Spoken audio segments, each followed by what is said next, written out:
Alberto Chertok, Las causas de nuestra conducta, se llama el libro. Vamos a leer el capítulo 2, que es terapia del comportamiento y habla sobre la evolución histórica en una primera parte.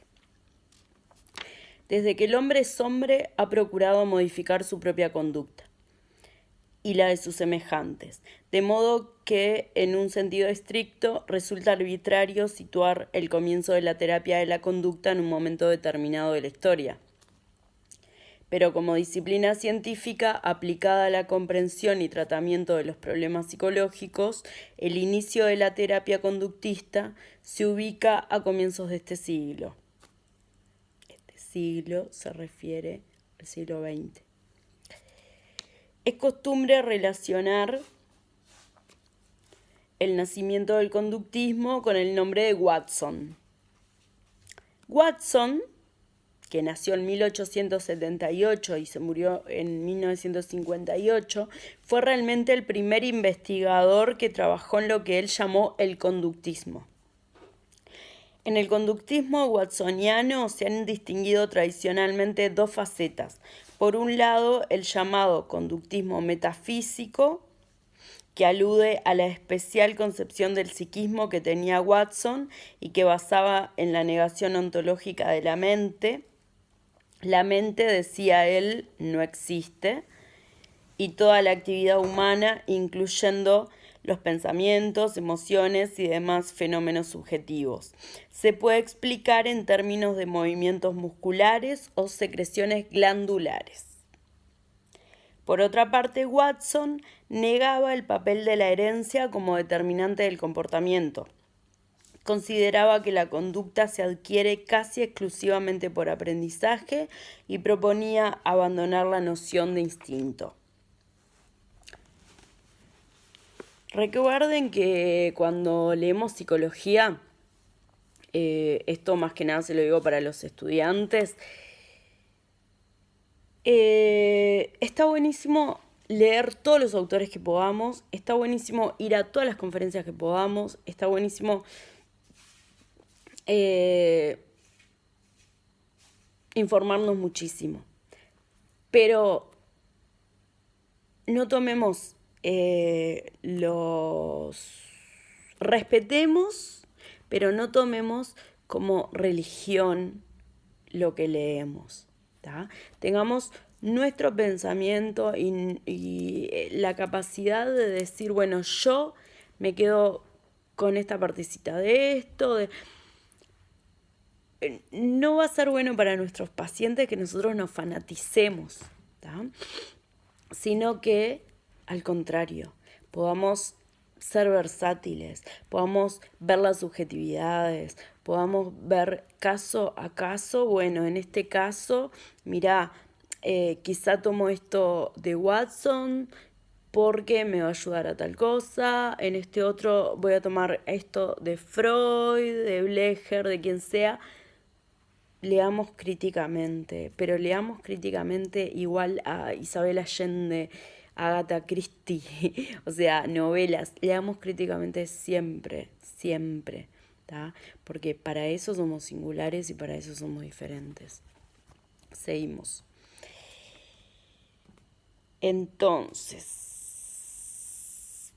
les decía esto porque me gustaría que dejen comentarios sobre qué piensan, sobre lo que dice Watson y después otras cosas que sigamos leyendo. Sería buenísimo que pudiéramos armar debates y ver qué piensan acerca de esto, ¿tá? Entonces dice, recuerden que estábamos diciendo que para Watson la mente no existe, ¿tá? Niega el papel de la herencia como determinante del comportamiento y consideraba que la conducta se adquiere casi exclusivamente por aprendizaje y proponía abandonar la noción de instinto.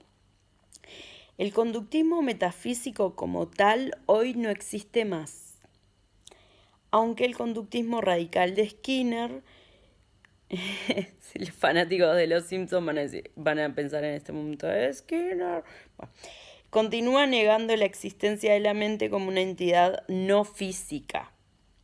Su explicación de los pensamientos y demás fenómenos privados difiere de aquella propuesta por Watson, y tanto Skinner como otros autores conceden actualmente una importancia. Damos vuelta a la página. Mucho mayor a los factores genéticos y heredados en el determinismo de la conducta. Por otro lado, Watson sentó las bases de lo que hoy se conoce como conductismo metodológico, a partir del método que propuso para el análisis y modificación de la conducta. En esencia, este autor consideraba que el único objeto de estudio válido para la psicología era la conducta observable. ¿Tá? Recordemos que en su gran mayoría, en América Latina, sobre todo Argentina y Uruguay, se usa el método de introspección, que es el favorito del psicoanálisis, ¿tá? Que es a través de, por ejemplo, la asociación libre, ir hacia adentro buscando más allá de lo que sucede o lo que podemos observar a simple vista, lo que siente el paciente o consultante con respecto a eso. Bueno, en el conductismo es al revés de esto. Ellos creen en que las respuestas están en lo que uno puede observar y que también así podemos modificar esa conducta, ¿tá? A través de los condicionamientos operantes. Entonces dice, rechaza la introspección como fuente de información y propugnaba por la aplicación del método objetivo de las ciencias naturales al estudio de los comportamientos humanos. Aunque hoy en día el conductismo no se limita al estudio de los fenómenos observables y las formulaciones teóricas incluyen eventos privados como pensamientos e imágenes, se mantiene el criterio de relacionar los postulados teóricos con la conducta manifiesta mediante un enfoque experimental. A diferencia de la concepción metafísica, el conductismo metodológico se desarrolló con el correr del tiempo. Como vimos antes, la terapia del comportamiento se caracteriza actualmente por utilizar el método experimental en la tarea clínica y en la investigación psicológica, de manera que la herencia que nos dejó Watson no es tanto el contenido de sus concepciones teóricas, sino el modo como abordaba el estudio del individuo, es decir, las observaciones. El real despegue de la terapia del comportamiento tiene lugar después de la Segunda Guerra Mundial, desarrollándose lo que se conoce como neoconductismo o conductismo de la posguerra. Las nuevas orientaciones conductuales difieren bastante, como vamos a ver, de sus antecesores watsonianos.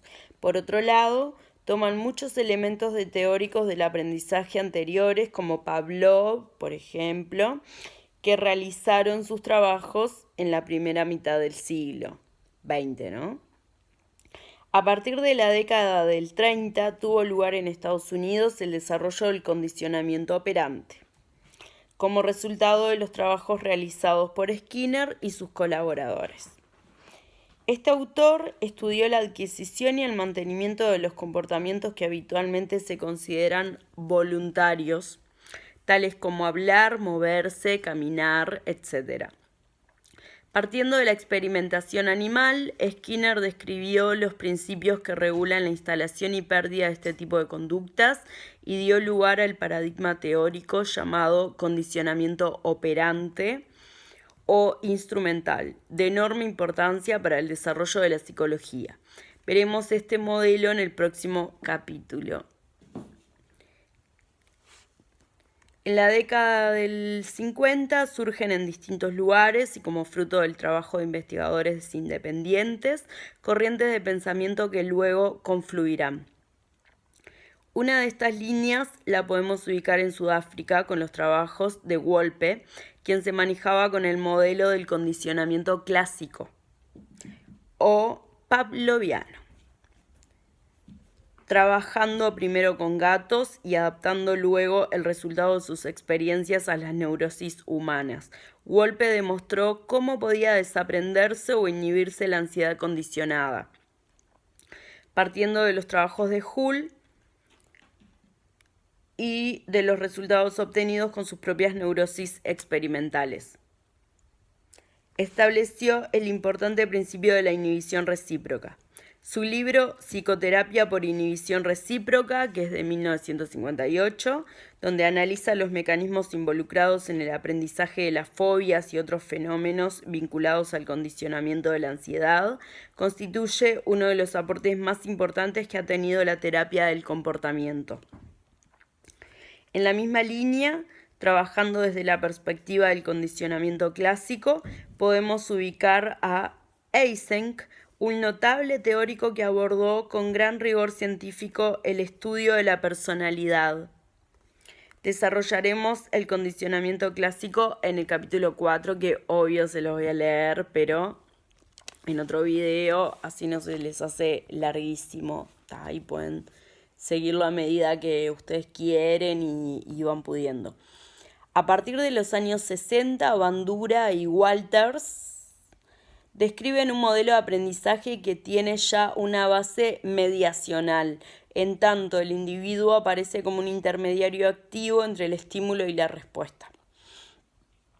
Se trata del aprendizaje imitativo u observacional, que estudia bajo qué condiciones adquieren o desaparecen comportamientos mediante el proceso de imitación. A eso también Chertok le dedica un capítulo aparte. El enfoque mediacional, propiamente dicho, adquiere gran relevancia en las décadas del 60 y 70 y actualmente en que tiene lugar el desarrollo de las corrientes cognitivas. Hasta ese entonces, un poco por reacción a los enfoques mentalistas que se consideraban altamente especulativos, el conductismo había dejado de lado lo que pasaba dentro de la cabeza. Es decir, lo que tenía que ver con pensamientos, sentimientos, expectativas, intereses y además fenómenos subjetivos. Estos factores no habían sido considerados directamente en las concepciones del condicionamiento clásico y el condicionamiento operante.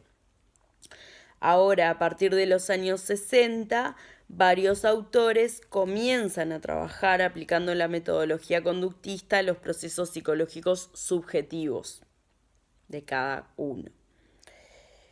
Pensamientos, sentimientos y expectativas comienzan a ser objeto de estudio de los conductistas y tiene lugar el gran despliegue del enfoque cognitivo que hoy en día constituye una línea de trabajo muy fecunda en el campo de la terapia conductual. Los trabajos pioneros en esta línea corresponden a Albert Ellis, quien desarrolló una forma de psicoterapia llamada terapia racional emotiva. En 1962 ocurrió esto, que es en cierto modo la raíz del modelo cognitivo. Más adelante fue complementado y ampliado por autores como Beck, cuyo aporte a la comprensión y tratamiento de los cuadros depresivos tiene gran relevancia en la actualidad. Beck propuso un modelo psicopatológico de base cognitiva y una terapia cognitivo-conductual de las depresiones. Mis gatos que se vuelven locos. De probada eficacia. Seligman, trabajando también sobre el fenómeno depresivo, propuso el modelo de la desesperanza aprendida, de gran valor teórico y predictivo. Esto ocurrió en 1975. Donald Melchenbaum desarrolló un procedimiento conocido como entrenamiento autoinstruccional en 1974. Realizado también como valioso aporte a este modelo del que estábamos hablando, al cual le dedicaremos 2 capítulos. Y por último dice Chertok, aunque en esta obra exponemos los modelos en forma separada, en la práctica interactúan para determinar la multiplicidad de comportamientos humanos, conformando procesos de aprendizaje complejos. En general, un cuadro clínico no suele explicarse solo en términos operantes, respondientes o cognitivos.